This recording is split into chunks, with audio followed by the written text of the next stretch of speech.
देखो GST, GST को क्या बोलते हैं हम लोग? Indirect tax. तो सबसे पहले आज हम लोग पढ़ेंगे जीएसटी में इंट्रोडक्शन, ठीक है। तो हम लोग यहां पर बात करेंगे जीएसटी में जो लॉ बनता है, लॉ बनाने का पावर कहां से आया है, ठीक है ना। जैसे हम लोग पढ़े थे इनकम टैक्स, तो इनकम टैक्स क्या था? सेंट्रल का लॉ है वो। इनकम टैक्स से जो भी अमेंडमेंट है, जो भी चेंजेस, उसको कौन लेके आता है? एनुअल फाइनेंस एक्ट लेके आता है, जिसको आप बजट बोलते हो। और बजट कौन रिप्रेजेंट करता है? Finance minister. तो वो सब किसका काम है? सेंट्रल गवर्नमेंट का काम है। इसीलिए इनकम टैक्स का कंट्रोल मैनेजमेंट किसके हाथ में है? सेंट्रल लेवल का टैक्स है। उसमें जो भी अमेंडमेंट, जो भी चीजें, उसको कौन पास करता है? कॉन्स्टिट्यूशन ऑफ इंडिया, ठीक है। उसी तरह यहां पर भी हम लोग देखेंगे कि लॉ बनाने की पावर कहां से आती है। तो यहां पर भी बात क्या है, ठीक है ना। फिर पावर इंडिया में कहां तक अप्लीकेबल हो सकती है? जहां तक कॉन्स्टिट्यूशन ऑफ इंडिया आपका चाहेगा। फिर जीएसटी किस आर्टिकल से आया है? आर्टिकल नंबर 246 का ए है। आपको एक बात और ध्यान रखना है, जब हम लोग पढ़ रहे थे तो कई बार मैंने आपको बताया है। देखो, इनकम टैक्स जब आप पढ़े थे उसमें लिखा था विदाउट अथॉरिटी के आप टैक्स नहीं लगा सकते हो। लगा सकते हो, उसके लिए क्या चाहिए आपको? पावर चाहिए। पावर कौन प्रोवाइड करता है? Constitution of India. क्योंकि पहले ये किस लिस्ट का मैटर था? स्टेट लिस्ट का। इंडायरेक्ट टैक्स कौन चार्ज करता था? ठीक है। अब देखो, यहां पर एक आर्टिकल है आपका 246A, जो बात करता है किससे रिलेटेड? जीएसटी। तो अगर कोई पूछे किस आर्टिकल से आया, 246A से आया। फिर देखोगे किस लिस्ट से आया। अगर आपको पता हो, मैंने आपको पढ़ाया था लिस्ट इनकम टैक्स का, जब मैं पढ़ा रहा था पूरा क्लास, तो ध्यान रखो, वहां पर बताया था। अगर आप चाहें यहां पर भी आप एक बार ध्यान देंगे, तो मैंने आपको 3 लिस्ट बताई थी। पहला क्या था? यूनियन। तीसरा क्या था? स्टेट। और सॉरी, दूसरा क्या था? स्टेट। और तीसरा क्या है आपका? कंकरेंट। क्योंकि एक बात ध्यान रखोगे आप, जीएसटी में स्टेट और सेंट्रल दोनों का बराबर का पार्टिसिपेशन है, ठीक है ना। और जहां पर दोनों मैटर होंगे वहां पर कौन आएगा? लॉ को कौन मैनेज करेगा? कौन सी लिस्ट एप्लीकेबल होगी? कंकरेंट। बात समझ में आ रही कि नहीं? तो इन सब बातों को आपको ध्यान रखना है, इन्हीं सबको लेके हम लोग को आगे चलना चाहिए। सब कुछ बेसिक बातें हैं, ठीक है। तो ध्यान रखो किस लिस्ट से आया ये? कंकरेंट लिस्ट से आया, ठीक है। फिर देखोगे जीएसटी के लिए कॉन्स्टिट्यूशन अमेंडमेंट क्यों किया गया, ठीक है। क्योंकि गवर्नमेंट पहले क्या था, पहले कहीं पर सेंट्रल गवर्नमेंट को 50% मिल रहा था, कहीं पर 90% मिल रहा था, कहीं पर 10% मिल रहा था। जबकि जो भी रिपेयर मेंटेनेंस का या जो भी एडमिनिस्ट्रेशन का काम था, कौन कर रहा था? स्टेट लिस्ट करी थी। तो मैक्सिमम पोर्शन किसके हिस्से में आना चाहिए? स्टेट के, ठीक है। तो दोनों के बीच क्या क्या चल रहा था? कॉन्फ्लिक्ट चल रहा था, लगातार झगड़े हो रहे थे कि सेंट्रल ज्यादा क्यों रखेगी, जबकि कंट्रोल मैनेजमेंट किसके पास है?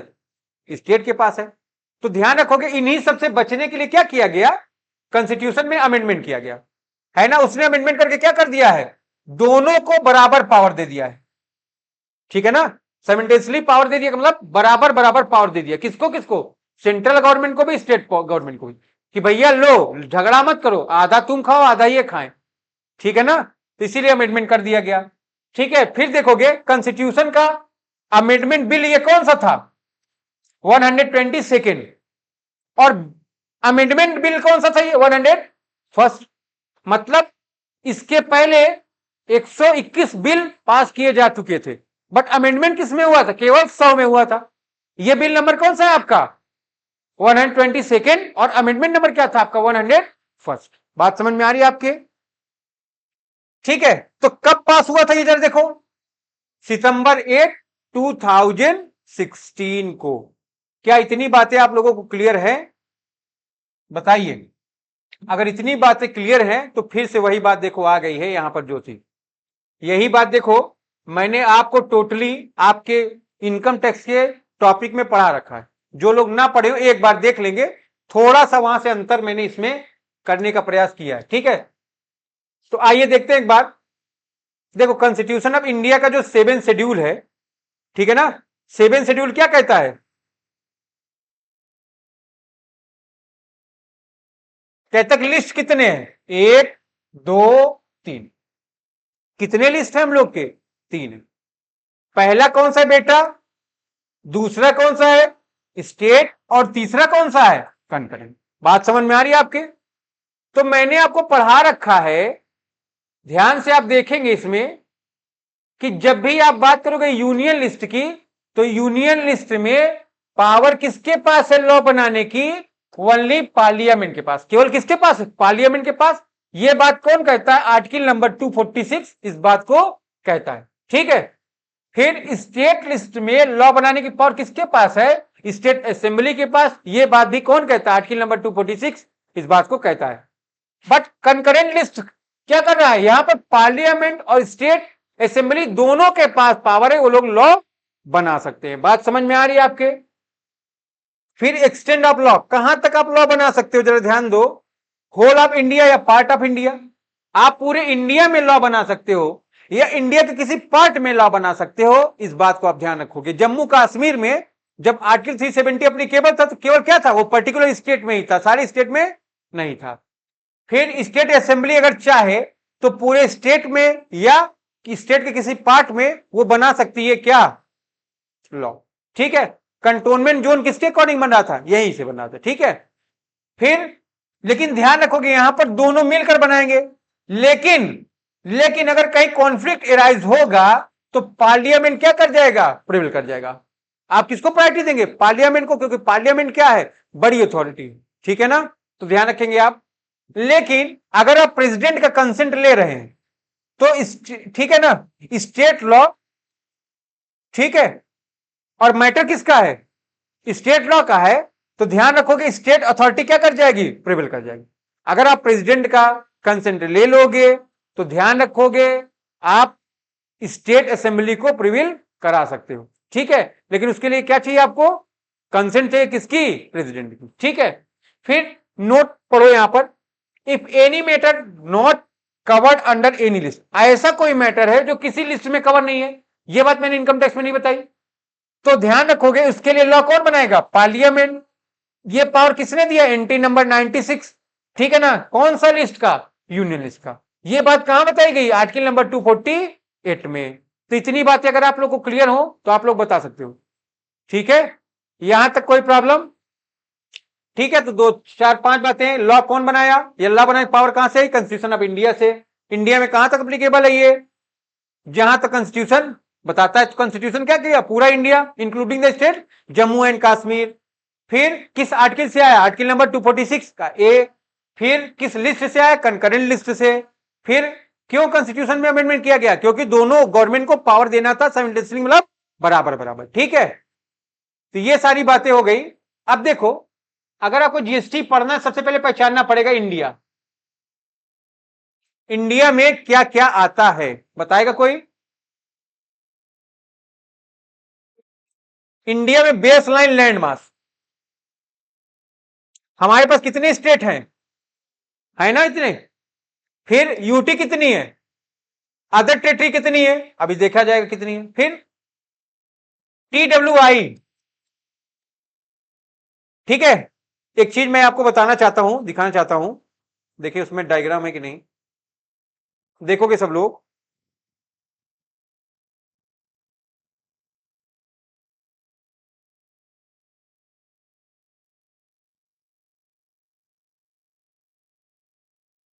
इंडिया का मैप दिखेगा तो बताइएगा।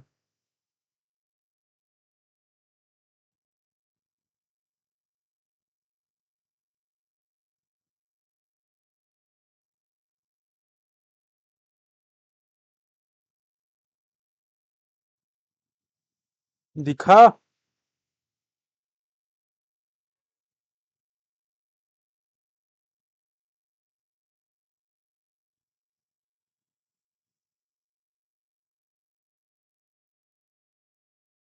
कहाँ चला गया भाई, ये आ गया।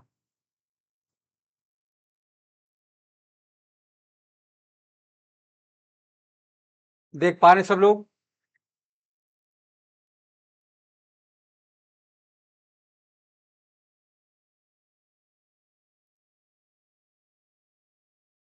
India for the purpose of tax. Tax के पर्पज से इंडिया, देखो ये जो है हमारा इंडिया, इसको आप क्या बोलते हो? इसको आप बोलते हैं बेस लाइन या लैंड मास। क्या इंडिया का मतलब इसी को आप इंडिया बोलते हो? बताइए। इंडिया का मतलब केवल बेस लाइन से नहीं है, इंडिया का मतलब ये पानी में भी इंडिया है, ठीक है ना? तो हमको पहचानना है, ठीक है? कहां तक इंडिया है देखोगे, 1200 नॉटिकल माइल पानी के अंदर, और 200 नॉटिकल माइल कहां से? फ्रॉम द बेस लाइन, ठीक है ना? देखोगे जिसको आप क्या बोलते हैं, special economic, sorry exclusive economic zone बोलते हैं आप, ठीक है? जहां से आप क्या करते हो, ऑयल या नेचुरल गैस पर्पज से के लिए क्या निकालते हैं, पेट्रोलियम प्रोडक्ट निकालते हो या गैस निकालते हैं आप,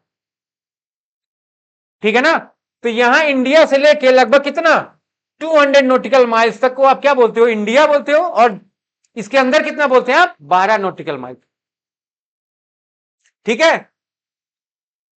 8 यूटी और 28 स्टेट, जो लैंड मास, जो हमारा धरातल है, उसको तो हमको इंडिया बोलना है ही, ठीक है? लेकिन पानी में भी इंडिया कहां तक है, इसको आपको ध्यान रखना है, ठीक है?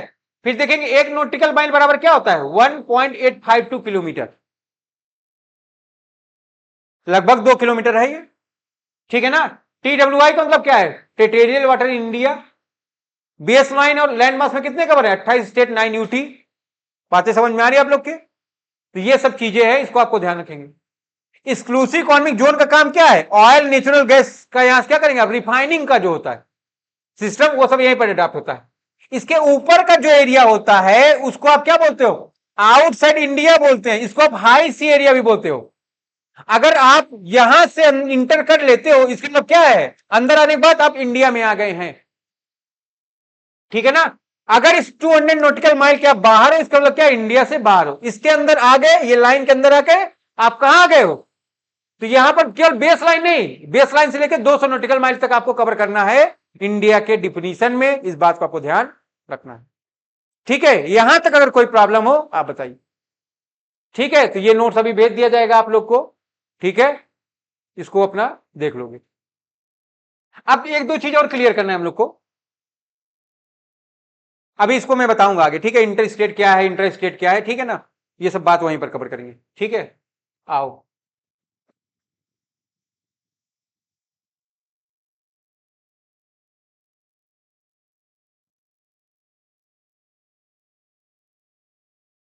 वापस आ जाओ भाई जीएसटी पे अपने।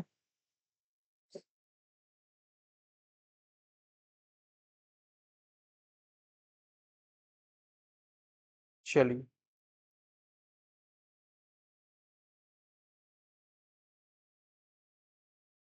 अभी ये सब बात करेंगे धीरे धीरे।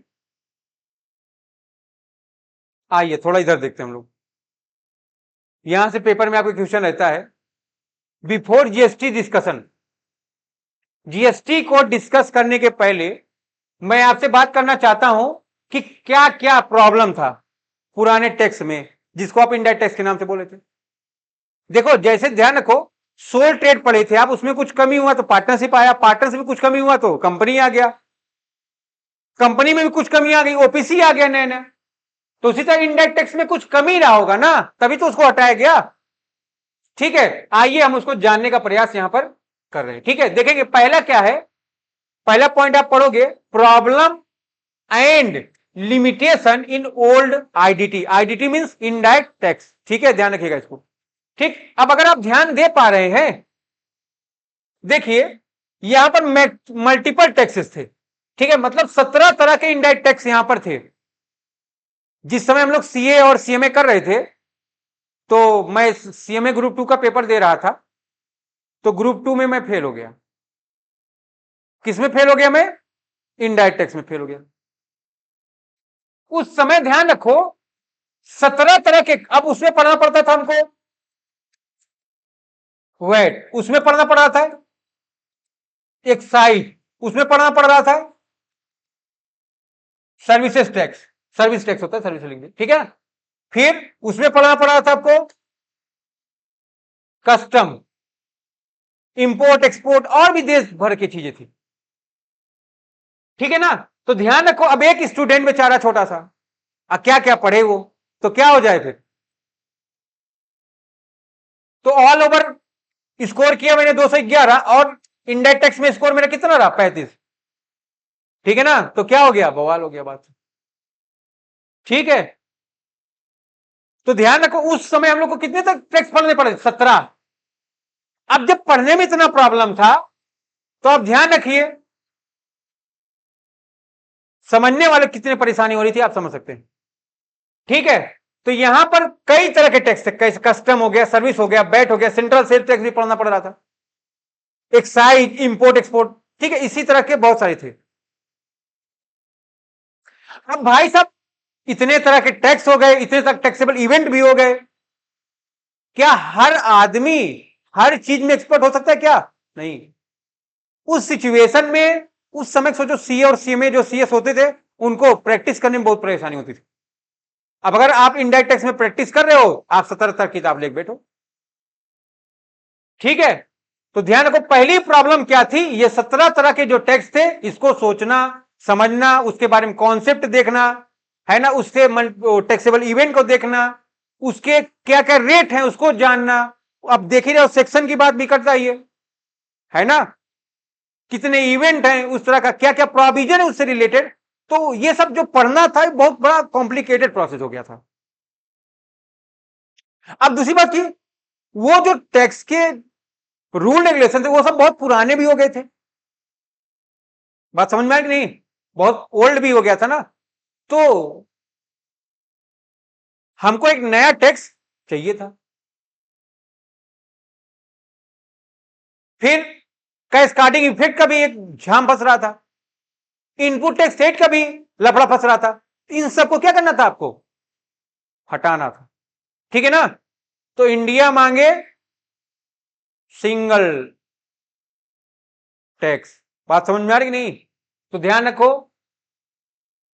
उसी समय मोदी जी हमारे आए और क्या कहे कि लो, ठीक है ना, तो आ गया भैया जीएसटी आपका। ठीक है, तो पहला क्या था, प्रॉब्लम क्या थी, जीएसटी आने के पहले कई तरह के टैक्स थे, है ना, तो इसीलिए मांग किया गया वन नेशन वन टैक्स, और यहीं से वो कॉन्सेप्ट लेके आने का प्रयास किया गया। ठीक है, अभी बहुत हद तक सफलता तो नहीं मिल पाई है, लेकिन प्रयास करने में हम लोग लगातार प्रयासरत हैं। ठीक है, आगे देखिए, अब जब कई तरह के टैक्सेस थे तो हर टैक्स के अलग अलग टैक्सेबल इवेंट भी है ना, जैसे इनकम टैक्स में टैक्स कब लगता है, जब आपको इनकम होगी। ठीक है, उस समय क्या था, अब मान लो अगर जब कस्टम की बात कर रहे थे, आप एक्साइज की बात कर तो आप क्या कर रहे थे, अगर आप सामान बना ले रहे थे तभी आपके ऊपर टैक्स लग जा रहा था। क्या ये जो प्रोसेस था सही था, भाई एक्चुअल में आपके ऊपर टैक्स कब लगना चाहिए, जब आप बेच लो उसको। अब बना लिए तुम, खाए नहीं, नया पॉलिसी आ गया गवर्नमेंट का, अब उसको कोई पसंद नहीं करेगा, क्या वो सेल हो सकता है, अब तो आपके स्टोर हाउस में पड़ा हुआ है। ठीक है ना, तो ध्यान रखोगे यहां पर मल्टीपल टैक्सेबल इवेंट भी है हमारे।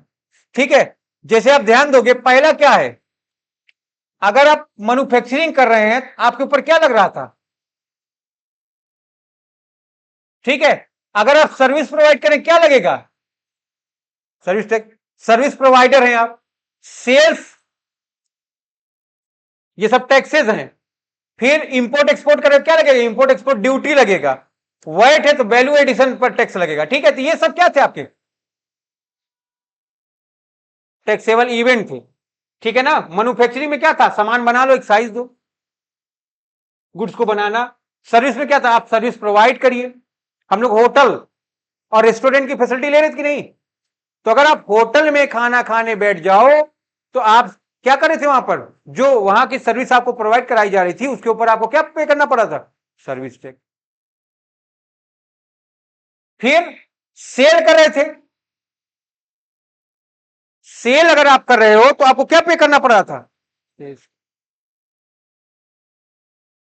फिर अगर आप इंपोर्ट और एक्सपोर्ट में इन्वॉल्व हो तो आपको क्या पे करना पड़ता, इंपोर्ट और एक्सपोर्ट ड्यूटीज।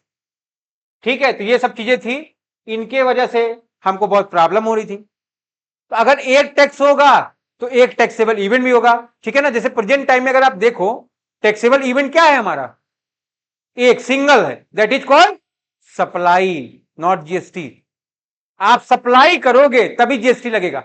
आप सप्लाई किसकी कर सकते हो, या तो गुड्स की करोगे या सर्विस की करोगे, या गुड्स और सर्विस दोनों की करोगे, ठीक है। और अगर सप्लाई होगी तभी आपका जीएसटी चार्ज होगा, अगर सप्लाई नहीं होगी जीएसटी चार्ज करने का कोई रिक्वायरमेंट नहीं रहेगा। फिर तीसरा देखिए, कैस्केडिंग इफेक्ट। कैस्केडिंग इफेक्ट का मतलब क्या होता है, टैक्स ऑन टैक्स, ठीक है ना। कैस्केडिंग इफेक्ट किसकी बात करता है, टैक्स के ऊपर टैक्स की बात ये कर रहा है, ठीक है। जरा आप पढ़ें, इसको समझने का प्रयास करें।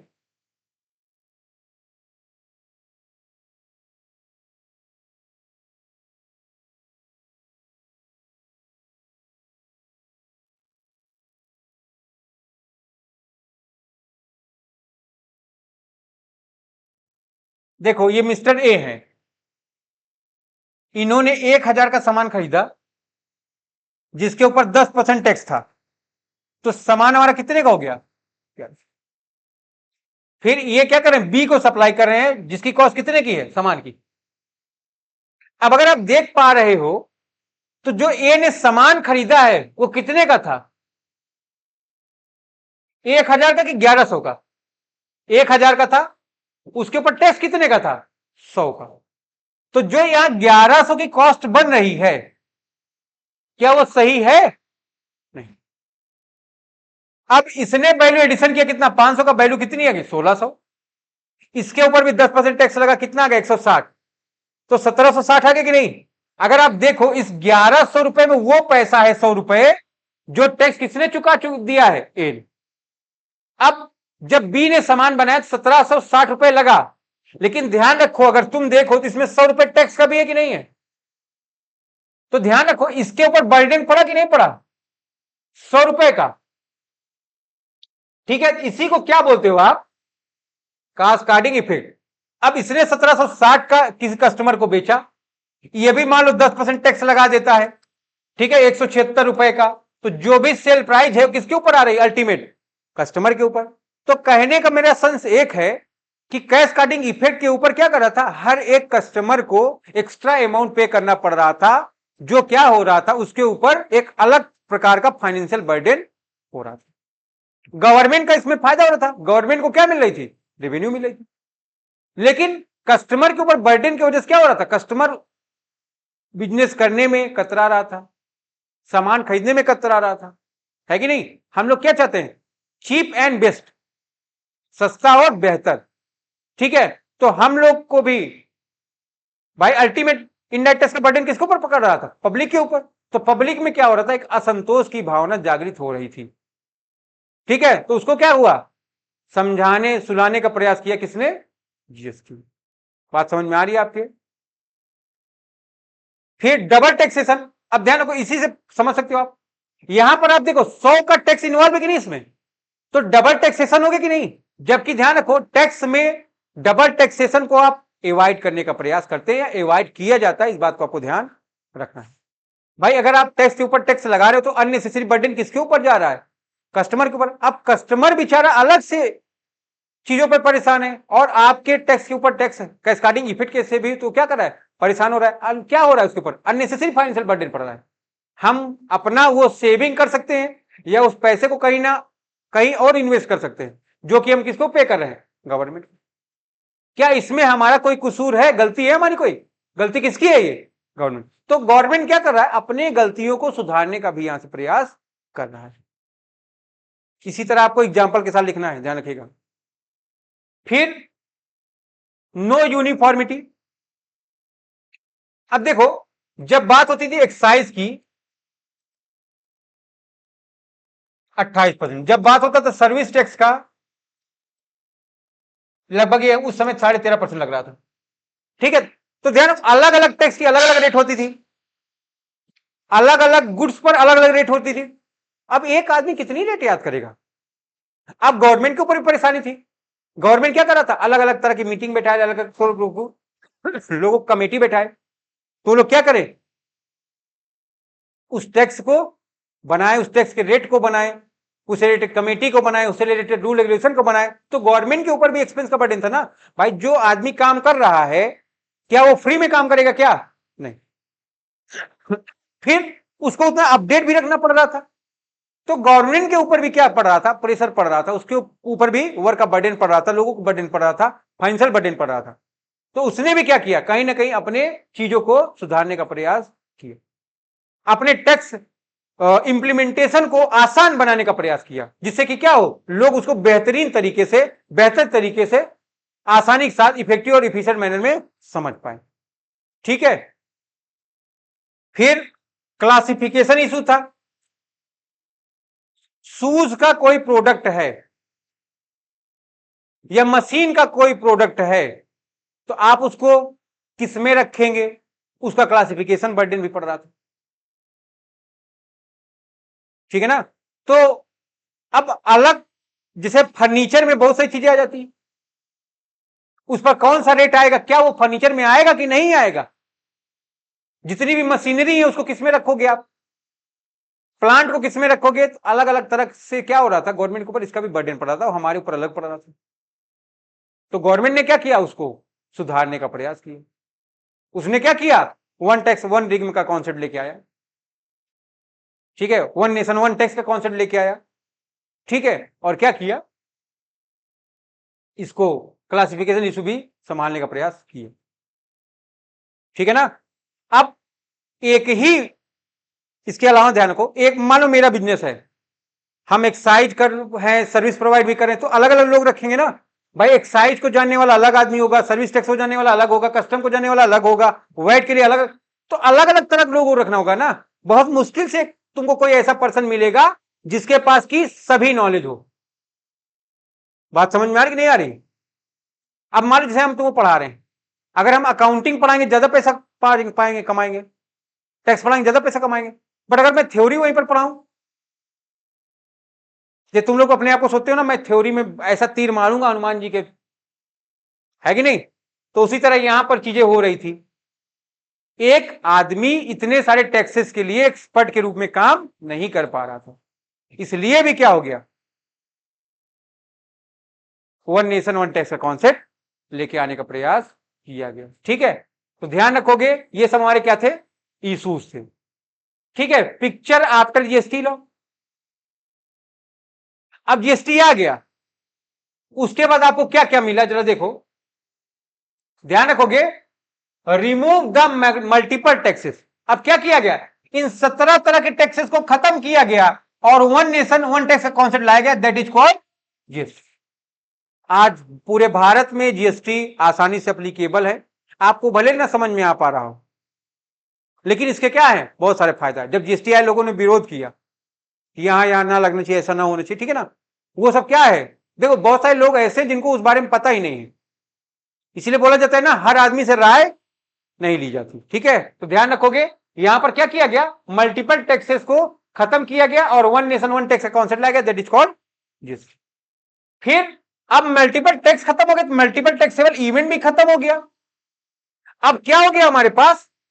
केवल एक इवेंट आ गया, दैट इज कॉल्ड सप्लाई। अब अगर आप सप्लाई करोगे तभी टैक्स लगेगा। अब आप सप्लाई चाहे जिसकी करो, या तो सप्लाई आप गुड्स की करेंगे या तो सर्विस की करेंगे या दोनों की करेंगे। कोई भी व्यक्ति, कोई बच्चा ये नहीं बोलेगा कि अब जीएसटी किस पर लगता है, गुड्स या सर्विस पर लगता है। ध्यान रखिएगा, जीएसटी कहां पर लगता है? सप्लाई पर। जीएसटी कहां पर लगता है? सप्लाई। ठीक है, तो यहां पर मल्टीपल इवेंट खत्म करके क्या कर दिया गया? एक इवेंट लाया गया जिसको हमने क्या नाम दिया? सप्लाई। अब एक चीज याद ध्यान रखो, यहां पर, वहां पर क्या थे? मल्टीपल एसएससी थे, यहां पर एसएससी केवल एक है जिसको आप टैक्सेबल पर्सन बोलते हो, that is called supplier. GST कौन पे करेगा? सप्लायर। सप्लायर क्या करता है? सप्लाई करता है, किसका? गुड्स का, सर्विस का। ठीक है, अब टैक्सेबल पर्सन में कोई भी हो सकता है, मैन्युफैक्चरर हो सकता है, डीलर हो सकता है, ट्रेडर हो सकता है, सेलर हो सकता है। कल हम लोग बात करेंगे इस पर, ठीक है ना, छोटे छोटे बेसिक्स पर बात करेंगे हम लोग कल। ठीक है, फिर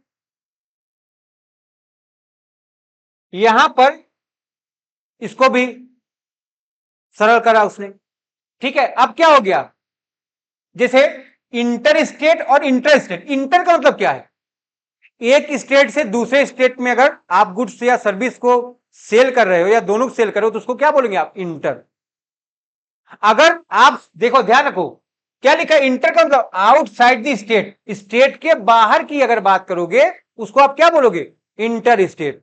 अगर एक ही स्टेट की या विथ इन स्टेट की आप बात करेंगे तो क्या बोलेंगे उसको आप? उसको आप बोलेंगे इंट्रा स्टेट। ठीक है, तो ध्यान रखिएगा, इंट्रा पर आप क्या लगाओगे? सीजीएसटी और एसजीएसटी। फिर इंटर पर क्या लगाएंगे आप? आईजीएसटी। ठीक है, ये सारी बातें हम लोग कल धीरे धीरे करेंगे। ठीक है, फिर एक इंटरनेशनल ट्रेड रहेगा जो बात करेगा आउटसाइड द स्टेट या कंट्री। ठीक है, तो ये सब कल हम लोग बात करेंगे। ठीक है, फिर remove the burden of double taxation. इसने क्या किया? कैस्काडिंग इफेक्ट को रिमूव किया। कैसे रिमूव किया वो सारी बात हम लोग कल करेंगे। ठीक है ना, यहां पर वो एक नया कॉन्सेप्ट लेके आया जिसका नाम क्या रखा? ITC, input tax credit. ठीक है, आओ इनपुट टैक्स रेट को मैं यही बताने का प्रयास करूंगा इसी वाले एग्जांपल में, पुराने में जो ये था अभी। अब आप ध्यान रखो, यहां पर क्या हो गया है? यहां पर ए ने 100 रुपए टैक्स पे कर दिया था कि नहीं कर दिया था? अब जब यहां पर 1760 आएगा तो इसमें तुमको दे दिया गया आईटीसी। इसको टोटल कितना पे करना था? 1760। बट इसने ऑलरेडी 100 टैक्स पे कर रखा है गवर्नमेंट को, तो यहां से इसको क्या मिल जाएगा? 100 का आईटीसी, सामान का वैल्यू कितना हो जाएगा? ठीक है, तो ये सब बातें हम लोग कल करेंगे आराम से, बढ़िया। ठीक है, अभी एक पॉइंट और है, कैस्काडिंग इफेक्ट का मतलब क्या है? टैक्स पर टैक्स लगाने के प्रोविजन को खत्म करने का प्रयास किया गया। ठीक है, तो यही लिखा है इसने, रिमूव द कैस्काडिंग इफेक्ट। और यहां पर यूनिफॉर्मिटी रेट टैक्स में वन नेशन वन टैक्स का कॉन्सेप्ट लाके क्या किया गया? 6% के दायरे में कौन कौन सी चीजें हैं, अलग अलग रेट बना दी गई और बताया गया वो चीजें अगर उससे रिलेटेड है उसी रेट में रहेंगी। ठीक है, तो चलो तुम लोग बहुत जल्दी में हो, आज यहीं तक की बात है। ठीक है, इसको कल से हम लोग कल एक बार दोहरा के फिर यहीं पर बात करने का प्रयास करेंगे। ठीक है।